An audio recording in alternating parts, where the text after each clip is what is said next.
Os ydych chi'n meddwl bod blodau sych wedi aros yn y 70au a'r 80au, wel, meddyliwch eto. Maen nhw wedi atgyfodi o'r llwch go iawn eleni.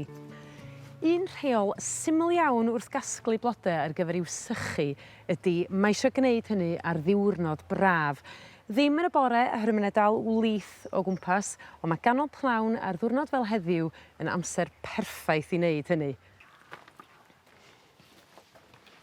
Mae 'na amrywiaeth o ffyrdd y gallwch chi sychu blodau, ond y dull dwi'n mynd i ddefnyddio heddiw ydy'r dull draddodiadol iawn sy'n golygu sychu blodau yn naturiol iawn yn yr aer o'i cwmpas nhw.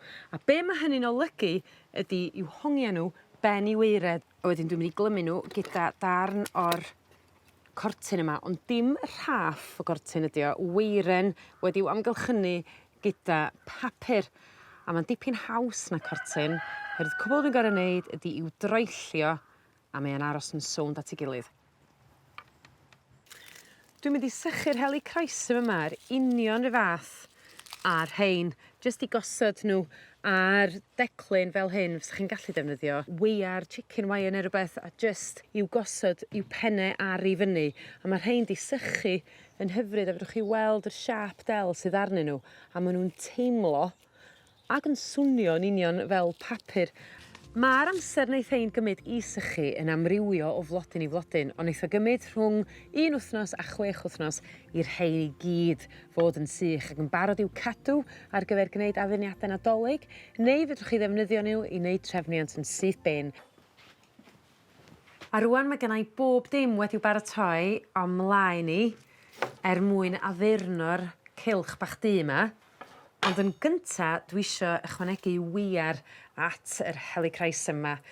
Mae gennai goesyn bach i wafel yno fo, a dwi'n gwthio'r weiren drw ganol y blodyn, gneud tro bach yn y top, a wedyn i dynnu yn ôl i lawr. Ac efo tap arbennig yma wedyn, dwi yn ychwanegu hwn o'i gwmpas o i edrych fel coesyn naturiol. A'r bwriad ydi i gadw o mor dene a phosib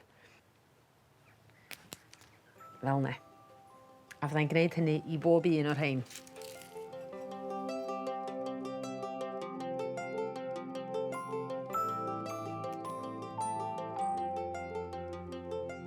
Dwi hefyd yn torri chydig bach o'r gweirie yma a'r penne hade scabious. Y miscanthus ysgafn yma, chydig o droed yr hedydd neu larkspur a'r Lagus ovantus cynffon-gwningen hardd 'ma. Dwi'n mynd i gychwyn drw roid bwndel bach o'r mwsog yma ar y cylch, oherwydd dyma fydd yn angor i ddechre adeiladu'r holl beth. A dwi'n defnyddio'r weiar 'ma, ac oherwydd bo' gan yr mwsog dipyn o wead, ma'r weiren 'ma'n ca'l 'i guddio'n 'i ganol o.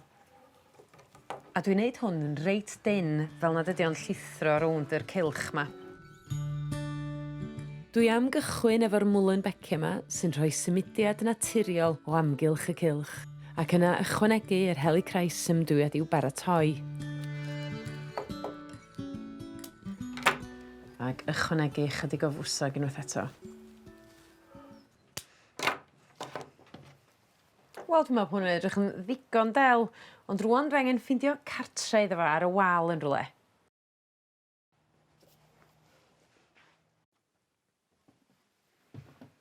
Wel, dwi'n meddwl na fan hyn ydi'r lle perffaith ar gyfer hwn. A dwi'n falch o ga'l deud bo' nhw gyd wedi tyfu yma, wedi sychu yma, a wedi cael 'u gosod a'i addurno fo'i gilydd yng ngardd Pont y Tŵr, a newn nhw bara am flynyddoedd i ddod.